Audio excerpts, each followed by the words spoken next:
Bienvenue dans ce nouvel épisode où on va voir comment prendre les meilleures décisions. Alors aujourd'hui, j'aimerais aborder un sujet un petit peu intime, celui des désirs. Alors attention, pas du tout de séries érotiques ou de jeux sexuels aujourd'hui, non, quelque chose de très sérieux, à savoir comment muscler son désir pour pouvoir prendre les bonnes décisions. Quand vous êtes entrepreneur, quand vous avez envie de faire quelque chose d'ambitieux, très souvent, un des problèmes, c'est de savoir quoi faire. Et il y a deux types de gens. Il y a des gens qui ont une opinion certaine, un jugement très précis et qui sont capables d'avancer vite. Ces gens-là semblent toujours prendre les bonnes décisions, non pas parce qu'ils prennent les bonnes décisions, mais tout simplement parce que quand ils prennent des mauvaises décisions, ils le voient plus vite que les gens qui sont torturés. Imaginons deux cas artificiels très simples. D'un côté, quelqu'un qui prend des décisions toutes les heures, quelqu'un qui prend des décisions tous les jours. La personne qui prend une décision toutes les heures, si elle travaille 15 heures par jour, au bout de 15 heures, elle aurait eu 15 tentatives de faire la bonne décision.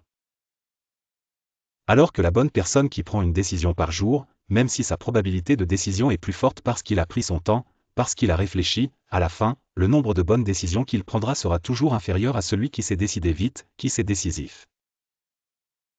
Et pour être décisif, il y a un petit secret. Il faut apprendre à savoir ce que l'on veut plutôt que ce que l'on peut.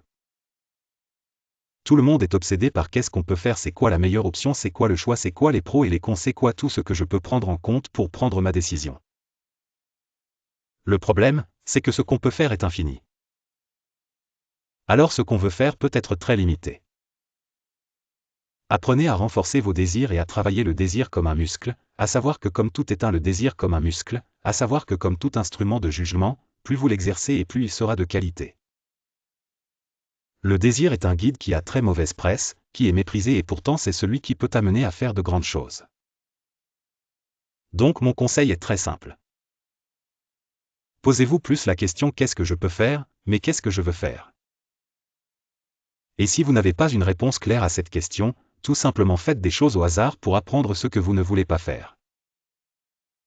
Le fait de faire des choses rapidement qui ne vous plaisent pas, vous apprendront à affûter vos désirs et à prendre des décisions beaucoup plus rapidement.